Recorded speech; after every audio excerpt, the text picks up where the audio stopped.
Il y a 3 semaines, j'ai commencé à faire un jeu vidéo en live qui ressemblait à ça. Ça fait 3 semaines, aujourd'hui le jeu ressemble à ça. Alors on vient de loin, je vous explique. 2 jours après le début du live, je vous avais fait une petite vidéo pour vous demander de m'envoyer vos contributions pour participer au jeu, vos dessins, vos musiques, vos paysages, vos personnages, etc. Vous m'avez envoyé plus de 500 messages. C'est énorme, même Enlarge Your Penis ne m'a jamais autant écrit en si peu de temps. Merci. Et le truc c'est que vos dessins étaient beaucoup mieux que n'importe quel graphisme que j'aurais pu tirer de RPG Maker 2003, le logiciel sur lequel je faisais le jeu à ce moment là. J'ai donc changé de logiciel, je suis passé sur RPG Maker MV et ça a changé quelques trucs dans la conception même du jeu. Alors vous avez peut-être vu passer des lives de Switch entre temps et vous saviez pas trop ce que c'était, donc profitons de cette vidéo pour que je vous explique exactement ce que c'est que Switch et qu'est-ce qui va arriver pour la démo très bientôt. Et pourquoi c'est trop de la balle. Switch, c'est l'histoire d'une fille qui a le pouvoir de voyager entre une vingtaine de mondes parallèles et qui doit y aider des gens pour combattre ses démons intérieurs. Mais alors, littéralement. Dans chaque monde, vous rencontrerez des gens qui auront quelque chose à vous dire, des énigmes à vous poser ou même un problème à résoudre et selon votre façon de gérer la situation, vous gagnerez plus ou moins d'orbes. Les orbes, en fait, c'est à la fois les points de vie et la monnaie du jeu. Par exemple, quand vous allez passer d'un monde à un autre monde, ça va vous coûter une orbe. Quand vous allez aider des gens à voyager entre les mondes, ça va vous coûter une orbe. Et en combat, vos points de vie, c'est les orbes en fait. C'est-à-dire que si vous perdez des points de vie pendant les combats, vous perdez des orbes dans le jeu. Et ce sont ces orbes qui vont vous débloquer à la fin du jeu, mais on va y revenir. Passer d'un monde à un autre va donc vous coûter une orbe, et lorsque votre compteur d'orbes tombe à 0, vous vous retrouvez non pas face à un game over, vous vous retrouvez bloqué dans votre tête.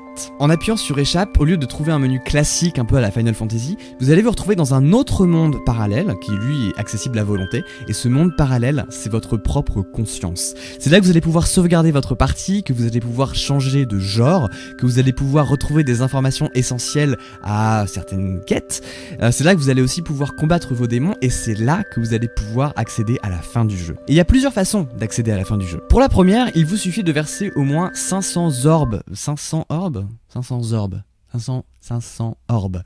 dans la fontaine pour débloquer la fin classique avec le dernier boss et tout le machin. La deuxième façon d'accéder à la fin est plus complexe.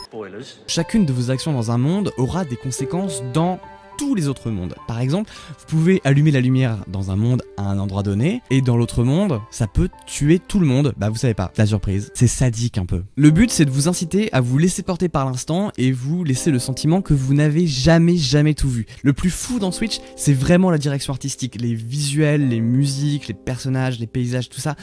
C'est votre jeu.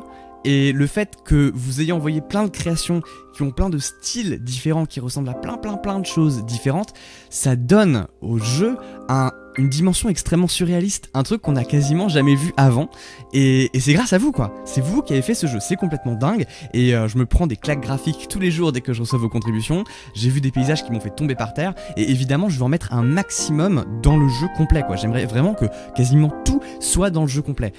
Pour la V1, pour la démo que je suis en train de préparer, je vais pas pouvoir tout mettre parce qu'il faut faire un truc efficace, j'ai dû faire des choix pour être sûr de sortir quelque chose.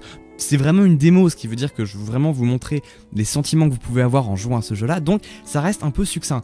Mais si vous voulez contribuer, il y a encore un truc dont j'ai besoin, et j'ai fait un long post Facebook sur la page. En gros, je suis en panne de personnages. Évidemment, si votre contribution est dans le jeu, vous êtes crédité, vous serez crédité, parce que déjà c'est la base, et vous serez crédité de 2 façons différentes. Il y aura un personnage dans chaque map qui ressemble à Pierre Bellemare, qui a été fait par Nathan, qui, une fois que vous appuierez sur la touche C, qui vous dira telle personne a fait ça, telle personne a fait ça, telle personne a fait ça, dans la map où vous êtes actuellement. Donc si vous êtes sur une map et que vous dites waouh, ce truc est trop beau, vous aurez ce personnage là qui vous dira bah en fait c'est simple, le décor a été fait par machin ou machine, vous pouvez trouver son site web ici. Et puis il y aura un monde à part qui sera uniquement composé de crédits, et ce sera un vrai monde quoi, c'est-à-dire que vous marcherez sur les crédits du jeu et il y aura des vraies quêtes dans ce monde là, donc c'est un monde comme un autre quoi, le monde des crédits. Donc voilà, j'ai vraiment hâte de vous montrer tout ça, de vous sortir la démo le plus vite possible. Je voulais vraiment vous faire cette vidéo pour vous montrer à quoi ça ressemble déjà aujourd'hui. J'ai vraiment envie de vous proposer une démo qui soit top et qui soit une vraie belle expérience de jeu, que quasiment en fait vous n'ayez pas la sensation sensation d'être face à un produit pas fini, que ce soit une version light de Switch, la version définitive.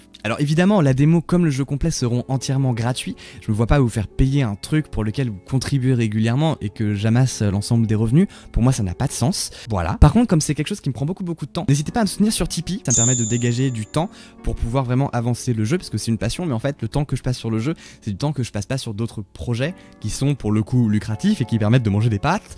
Donc voilà, n'hésitez pas à soutenir sur le Tipeee si vous voulez, d'autant que il y a des podcasts exclusifs et inédits qui vont arriver dans pas longtemps. C'est un truc que je vais vous envoyer il y a 15 jours, mais mon système de mailing list a planté, donc ce soir ou demain ou après-demain, je vais me prendre un petit peu de temps pour vous envoyer ça bien. Si vous aimez Doctor Who et les frères Bogdanov, je pense que ça devrait vous intéresser. Je vous fais d'énormes bisous, rendez-vous très vite pour la suite de Switch, ce qui n'est pas facile à prononcer comme phrase. Vous pouvez pour voir les avancements aussi vous abonner à la page Facebook de Switch que j'ai créée pour l'occasion. Et puis je vous fais d'énormes poutous et je vous dis à très vite. Ciao, bisous. Mouah.